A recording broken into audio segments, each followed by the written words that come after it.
You understand the charges? Yes, Your Honor. Court will advise you in this matter that I've appointed Mr. Sackrider to represent you. Have you had sufficient opportunity to speak to Mr. Sackrider in preparation for this proceeding? Yes, Your Honor. Okay. And Mr. Sackrider, are you ready to proceed? Yes, Your Honor. Okay. Mr. Kelly, I'm going to have you raise your right hand, be sworn in. Ms. Hester has already previously been sworn. Okay. Sir, do you solemnly swear or affirm the testimony you're about to give shall be the whole truth and nothing but the truth? Yes. Okay. Ms. Hester, you can proceed. Oh, Thank you, Your Honor. This is docket number 2012 0. I'm sorry. This is there was docket. a delay, sorry. We couldn't hear you for a moment. Okay, can you hear me now? Yes. Okay, this is docket number 2012 002815 involving Jade Haggerty versus Brandon Kelly.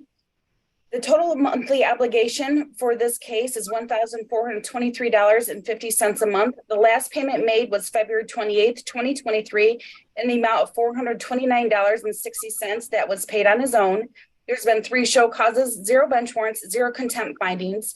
We monitor compliance by the last 3 months at $1,423.50. That equals $4,270.50. He was ordered to make a $2,000 lump sum payment, which made the total due $6,270.50. Nothing was paid. The total arrears on this case as of today is $7,933.40. There's been no previous jail sentences. And just for the record, when I called Mr. Kelly this morning, his voicemail did say that I had reached Kelly Carpentry in Ann Arbor. Okay. Mr. Sackrider, do you contest or dispute any statements made by Ms. Hester? No, Your Honor. You have any questions for Ms. Hester? Yes. Okay, go ahead. All right. Have you offered Mr. Kelly the opportunity to participate in the LEAP program? I don't believe he has done that, but I don't believe that we have. He's always had employment as far as I'm aware. All right. I have no further questions. Okay, any proofs, Mr. Sackrider? Yeah, I call Mr. Kelly. Okay, go ahead. All right, Mr. Kelly, can you hear me? Yes, sir. All right. Did you hear the testimony of Ms. Hester? Yes. Is there anything that you disagreed with? No. All right. You were ordered to pay $1,423.50 per month. Were you aware of that obligation? Yes. Is that amount too high for your current income? Currently, yes. Okay. And are you willing to take steps to file a motion to have that amount changed if necessary? Yes. All right. You made a payment on February 28th, 2023 in the amount of $429.60. Is that correct? Correct. All right. And are you currently working? I'm self-employed, but our revenue is at a point where I'm just covering costs. All right. How long have you been self-employed? 10 years. All right. What kind of work do you do? Residential remodeling. All right. And recently you've had a slowdown in work? Yes, last fall, we had a significant slowdown. I had to lay off several employees and liquidate company property in order to cover expenses, including child support. And we are now in the process of rebuilding our workforce and client base. All right. Are you also going through a divorce? Correct. It was final in February. Okay. And are you waiting on a property settlement from that divorce? I am. And what does that involve? Because of my ex-wife's cancer diagnosis, it was determined in mediation to allow her through this year into next year time to recover until the sale of the house, which then I am entitled to a portion of the equity at the sale. Okay. Is there any amount that you could pay today on your obligation? I could pay $500 today. Okay. What is your plan for paying your child support obligation in the future? I have several jobs close to a contract, which would and a new employee as of the last 3 weeks roughly, which is allowing us to move at a faster pace and generate income sufficient to begin paying regularly on child support. Okay. And are you working on any issues for sobriety? I am as of 8/5/2022, I voluntarily entered a program of sobriety, mainly involving Alcoholics Anonymous. My issues with that played a significant role in my most recent divorce and affected my ability to work efficiently. But as of today, I have been alcohol and mind altering substance free for almost 11 months, which has made a great impact on my ability to perform consistently, and is my intention to continue that. Okay. Anything else you'd like to tell the court? No, sir. All right, thank you. No further questions. Mr. Kelly, so you're self-employed for approximately 10 years. Obviously, you had some issues with sobriety that affected your work, but you're working now, is that correct? You have ongoing jobs? Correct, Your Honor. What would you say over the last year, what's been your average weekly income from your job or from your business?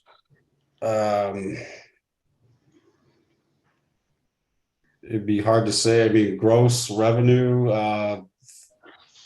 maybe $3,000. We have, I have a payroll and a rent on the business lease space, which I'd actually been living in for the past 10 months as well, unable to afford regular housing.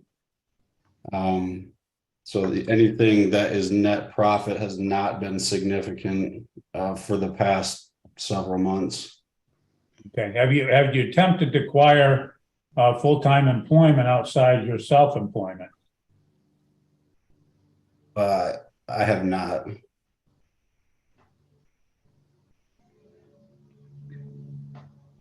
Okay. And what's the reason for that? Historically, the business has been able to produce enough income for myself and to cover child support. I've been able to pay that more or less regularly over since the beginning of the case in 2012.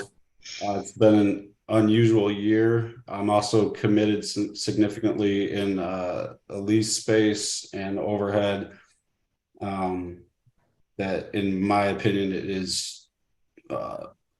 long-term more likely that I will return to that and be able to pay regularly again versus trying to close the business, so to speak, and work at a much lower rate of income. What I would qualify for in the field is much less than I would make working for myself. Okay.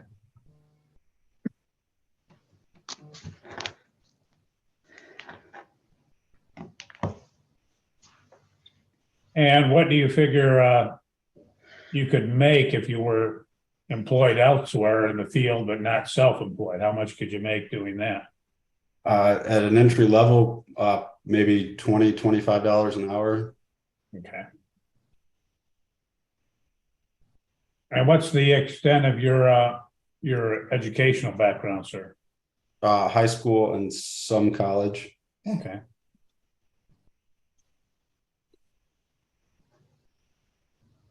Anything else that you'd like me to be aware of? No, Your Honor. Okay, thank you. Ms. Haggerty, is there something you would like me to be aware of, or what would you like to see the court do in this matter? Well, that's really hard to say. I mean, I have several things I'd like to weigh in on. Namely that, Brandon has not mentioned the children once, and he has not seen the children in a year and a half. When we were going through some custody things earlier in the year, I think his 2021 business earnings were totaling over 500,000, and that was a loss for him.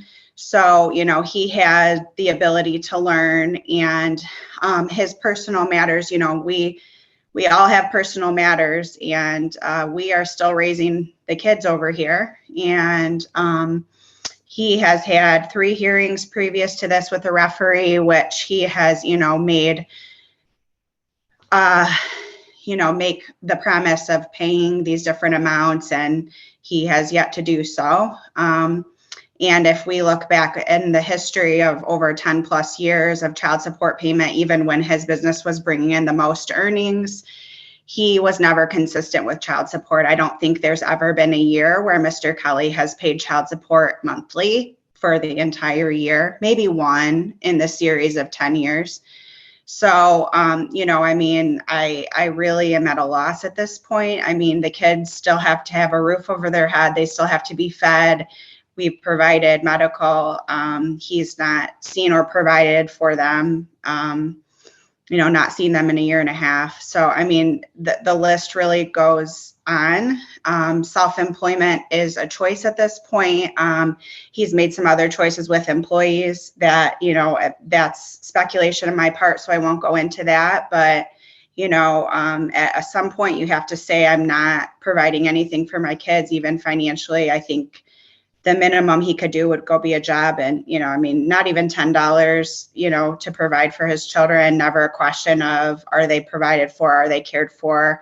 Which they are in our home. But, we have a son that's going to college. Mr. Kelly was not a part of any of his graduation, anything. We just really are at a loss, these hearings, and, continue. I just feel he's been continually able to get a pass on these things, and it's ongoing. Even in his history of payments, he would go a month and pay, go a couple months and not pay. Mr. Kelly, has the ability to provide a life for himself. He's just moved into a new residence. He's gone on trips and vacations and things in the last year and a half and not provided for his kids consistently. So, I just really would like to make it clear that I don't believe any promise to pay at this point is just an extenuation of, what he's exhibited in the past, which is that he will not pay consistently for the kids. It's not a priority for him. And, I sure wish it was. Okay, thank you. Mm-hmm. Mr. Sackrider, anything else? No, nothing further, Your Honor. Well, the court's heard the testimony in this case. It does appear Mr. Kelly has had a high school education, some college. He's been self-employed for approximately 10 years. As he stated, historically, he's been able to meet his expenses, pay his child support in the past. However, he does have a substantial support arrears of almost $8,000 in this particular matter. He states that he believes that he could maintain his business and be self-employed, that he would make more than if he was out trying to work for someone else, where he stated he could make anywhere from $20 to $25 per hour. So clearly he has income sufficient to pay the support obligation. That the court will find that based upon his own testimony, that he's failed or refused to comply, notwithstanding his ability to do so, and therefore the court will find him in contempt of court. Anything else before sentencing, Mr. Sackrider? Your Honor, my client is currently working.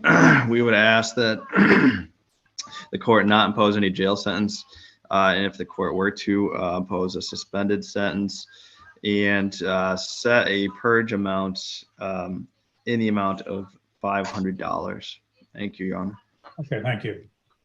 Well, what the court is going to do, the court is going to sentence Mr. Kelly to 21 days in jail with 0 time served as far as credit. The court will allow him to purge himself of contempt by paying the sum of $500. He'll need to have that paid in this matter by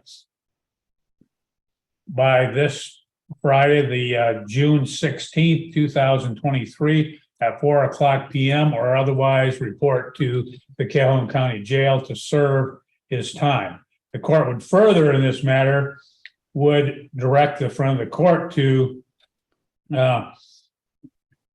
again, the court would grant in this matter a lien in this matter going to receive on the divorce case. He said that will be paid, he believes sometime later this year or next year, that the court would grant a lien against those particular proceeds to satisfy the support obligation in this matter. And further, what I'm going to do is I'm going to reset this matter to August 16, 2023 at 8:00 a.m. Mr. Kelly, you'll have to be back at that time. We're going to see what you do between now and then, and that will determine whether you go to jail at that time or whether you're going to stay out. So it's up to you. If you paid nothing during this interim period of time, notwithstanding paying the purge amount to stay out of jail this time, you should be prepared to go to jail then. You understand? Yes, Your Honor. Okay. We'll see you back on August 16, 2023 at 8:00 a.m. We will now conclude at 12:36 p.m. You're free to go. Have a good day.